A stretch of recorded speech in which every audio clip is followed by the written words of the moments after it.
Hi, this is Haley. And I'm Heather. And we are the Dunnit Sisters. This episode is going to be on the unsolved murder of Alexuas Acord, which occurred on April 17th of 2020 in the early morning. And her mother invited us into her home, and she's going to tell us a little bit about her and what actually occurred that early morning.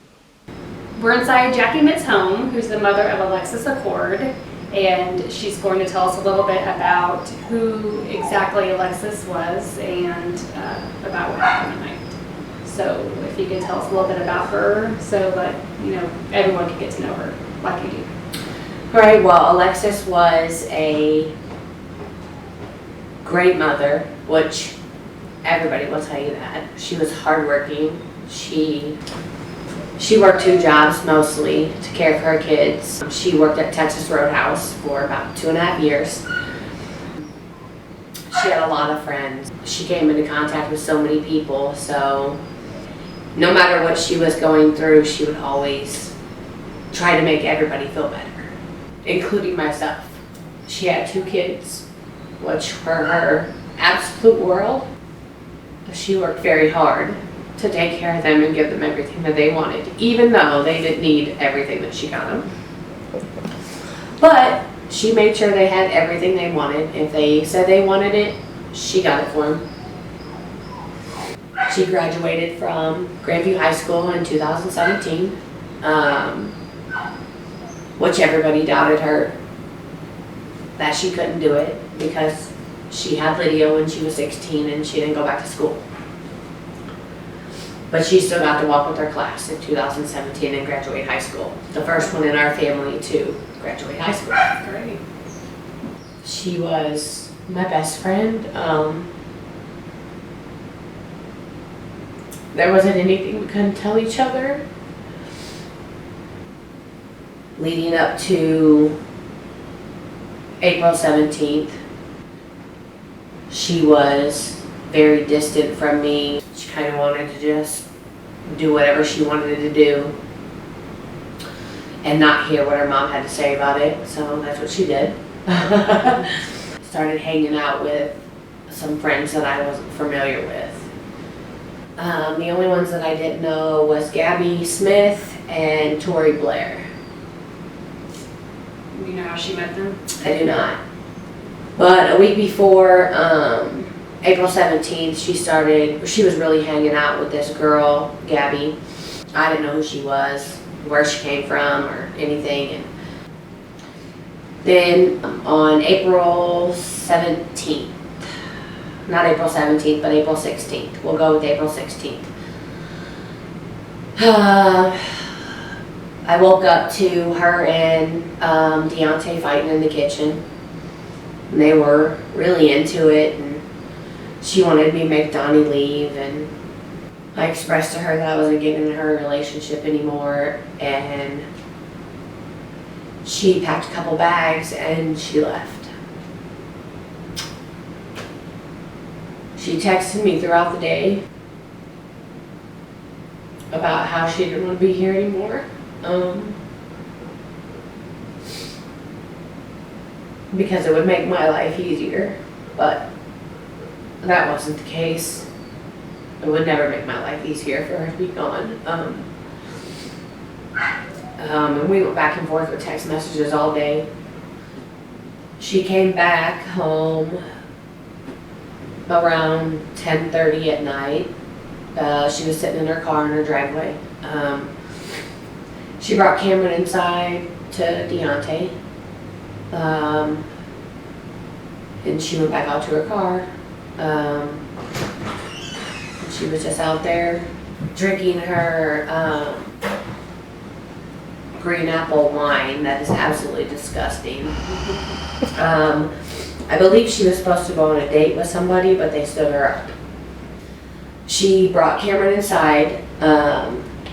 I probably fell asleep around 11 o'clock that night. She was still out in her car when I fell asleep. Alexi was allegedly on a FaceTime phone call with a girl named Tori Blair. Tori did tell me that Lexi came in at about 1:20. It was about 1:21 when I seen her coming on the camera to go to the bathroom. And she told Tori to be quiet, and she did. And I guess Alexi then asked Deontay what the fuck he was still doing here. Thought he was fucking leaving. And we were all sleeping, and at about 1:52 in the morning, everybody in my house except for me heard 5 gunshots. Multiple people were up in my house, and nobody went outside to check on her. So after all the gunshots were over, all of the kids, I guess, went to bed, according to Deontay.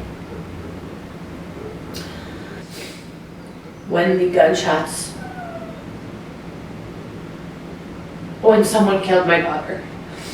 And Tori, that was one of the ones you didn't know, right? Right. Tori stayed on the phone for about 20 minutes calling Lexi's name. And she never got a reply, so she reached out to Gabby to ask where we lived at because she thinks something was wrong with Lexi. I believe Gabby instructed her to meet her at Taco Bell on Main Street. So instead of Gabby meeting Tori at Taco Bell, Gabby came straight here. And at about 3:05 in the morning, Gabby showed up. When she got out of her car, she seen Lexi in her car. The back window was busted out, and Lexi was not breathing. She came inside yelling for Deontay. Deontay woke up and was the first one outside. And she came to my room hollering my name. And she said, Jackie, something's wrong with Lexi. She's bleeding. So I hop up, flew up out of my bed, and I get outside about 10 feet away from her car. And I was just looking at her. She was just laying there, or sitting up in her seat. I didn't see any blood. I didn't go all the way to the car. She had a little blood coming out of her nose, and I just stood there and looked at her. And she wasn't bleeding. I mean, she wasn't breathing. Apparently she bled a lot, but again, I didn't see any blood. Just a little bit coming out of her nose. After that, Gabby called the police, and they all showed up. And they started asking everybody questions, and I really didn't know what the hell was going on. And I just kept asking, did she kill herself? Did she take her life? I mean, what's going on? Because I want to clarify, when she said that to you that she didn't want to be here, she meant move out, right? Or No. She was talking. Yeah. Okay. Suicidal. Okay. So when the cops got here, they were here for about 6 hours. I do know they found several shell casings outside. At that point, I didn't know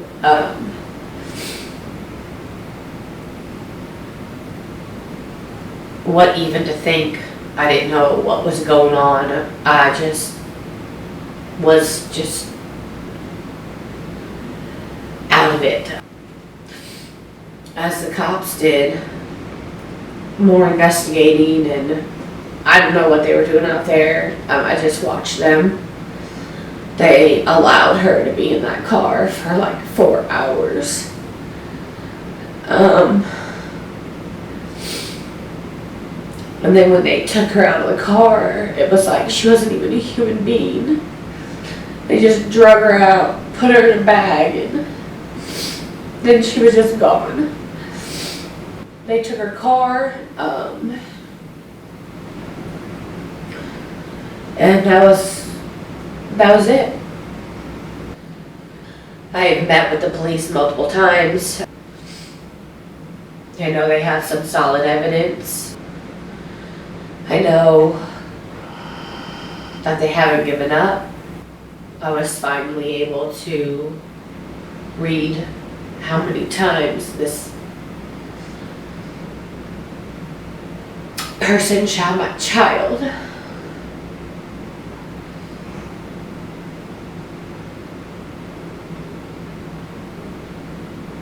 They shot her in the neck,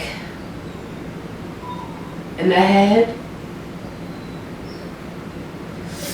2 times in the chest, and then once in her hand. This said person walked to my house from 133rd Street, which is right around the corner from my house.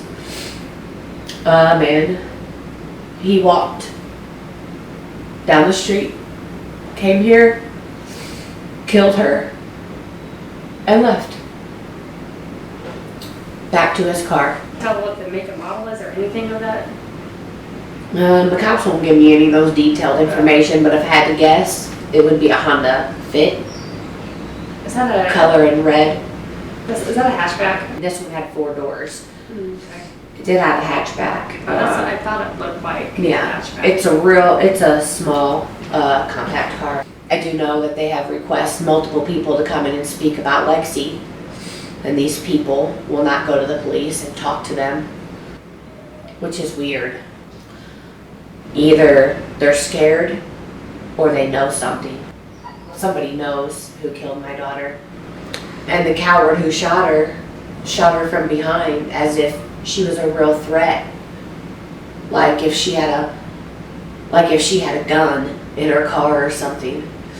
Literally shot her from the back. And you said that this guy, walked from 133rd, is that what you just said? No other cameras picked up this guy walking? Nothing? There was a camera, and it's the only one that picked him up. Not showing people what he may look like? No. Okay, that's what I was curious about. Like, honestly, I really feel like the Grammy police know who killed her, but without the help of the community, and somebody saying, hey, this is who killed her, because they're scared, that's bullshit. Yeah, if you know something and you don't say something about somebody's child being murdered, you're just as guilty as the person who pulled the trigger. And that goes for every homicide in Kansas City. And there's so many. There is so many families affected by all of this tragic, unnecessary killing of our children. And if the Grandview cops know who did it, without somebody coming forward and saying, I know who did it, they're just going to continue to live their lives as if they didn't take somebody else's son, cousin, daughter, friend, mother. I mean, so at the end of the day, we need the community's help. Somebody knew that she was out in her car alone. Somebody knew that I was sleeping. Somebody knew a lot. It takes a lot of balls to walk down somebody's driveway and murder their child and not know what you could find behind the house. So they knew extravagant details about what she was doing. I mean, somebody knows who killed my daughter. Somebody knows. Welcome back. First, I'd like to say thank you again, Jackie, for letting us into your home and letting us speak to you. And I know it takes a lot to have people speak about what happened. One of the worst times of their lives, having to relive it, with us and explain in detail what happened. But appreciate it, and hopefully this will bring up maybe even one tip, even the smallest, because she kept asking, and her and actually Corrine with Donnie, just come forward, even the smallest thing. It's been 2 years. We were ready for this to end, and she's like, if it's not for them, you can help any case. There's so much going on, Kansas City, Grandview, Bolton. I can keep going on naming places, but like we said, if you're not speaking, you might as well have pulled the trigger. It's my opinion. Mm-hmm. And I believe in karma, by the way, so. She's a bitch. What I found very interesting, and I would like to know if this is a common thing, that Jackie had to give Mulebach Funeral Home $150 to view her daughter before they cremated her. I've never heard of it. Not that I know a lot of people, that have passed away like that, but she just Is it a COVID thing? I don't think so. But she just wanted to tell her daughter why. One last time. See her daughter one last time in the flesh. And she had to pay them $150. $150. Mulebach, you should be ashamed of yourself. You want to say goodbye? It's going to cost you. It's going to be $150. That's disgusting. It is. The driveway. There's a difference between reading an article and hearing about it. I was more under the impression that this could have been a drive-by shooting or random. Right, because that's just what we read. There's not a lot of details out in the papers, right? And when you see her house, see the pictures. The long driveway, and you park in the back. So. And it's raining, and I don't think that this little boy was not. I'm going to call him a little boy. I don't think this little boy was taking a walk at 1:50 in the morning in the rain and just chooses this random driveway to walk down and not know what's on the other end of it. Because they did see the car, I don't remember what make and model she thought maybe it was, but it's a red hatchback four-door. They saw going up and down for 45 minutes before she was shot. And then parked up the street and turning on the lights, turning off the lights. And that's when they finally saw someone walking down, which I wanted to bring up. A neighbor down the street is the one that came forward with I think it's 133rd Street. That evidently Grandview Police Department, they didn't go up and down the street asking to see if there's that ring. I mean, everyone has that ring video now. If you don't have it, you should get it. Not that I'm selling for ring, but it's smart. He was wearing a sweatsuit. It was full tight, so you couldn't see who it was, obviously. Mm-hmm. And he was wearing white Air Force Ones, and you could obviously see the gun that he was carrying. Mm-hmm. And a little fucktard walked back down the street and took off running like a bitch. Bitch ran back to the car. Speaking of bitch, what kind of bitch shoots a 21-year-old girl in the back 5 times? A mother of 2 who her youngest, she was still breastfeeding at the time. What a bitch. I mean, seriously. Like she said, even the smallest thing. We need to get this solved. Like I said, it's been 2 years. There's a $2,500 reward we mentioned before, called the TIPS hotline.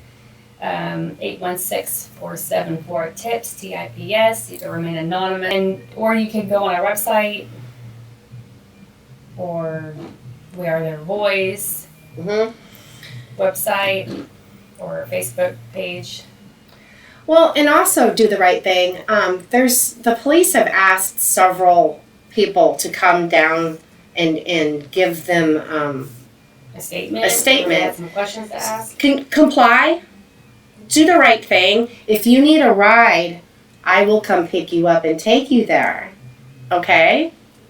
Do the right thing. It's not hard. Sorry. I got pissed off. Yeah, that's good. I mean, We're going to do Dunnit. that's the thing that got me one day when I was waking up. And I called Corrine and I was like, I'm angry for you. Because there's, like she said, everyone just moves on, and these women are standing still in one spot, or families, and they need help moving forward. We need to help. That's what a community does. Communities help. People help. These women need help. families need help. So whodunit theory. Well, I think it was someone who knew her habits, routine. It wasn't random. Wasn't random. Someone who knew that she was sitting outside in her car At that talking exact moment, at that exact moment. without her children being out there, who we found out are usually with her at all times. Someone who knew her children weren't going to be out there with her. So someone close to her. Very close to her. Very, very close to her. And other people know about it. Other people know. And they need to do the right thing.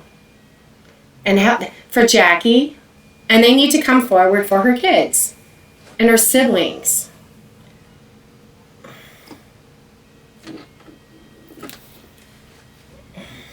Next week, or our next episode is going to be on what? On who I mean? Our next episode is going to be on missing person Sherry Barnes and the murder of her mom, Sissy Turek. Well, Vassar. Sissy Vassar. Thank you for watching. Please subscribe to our channel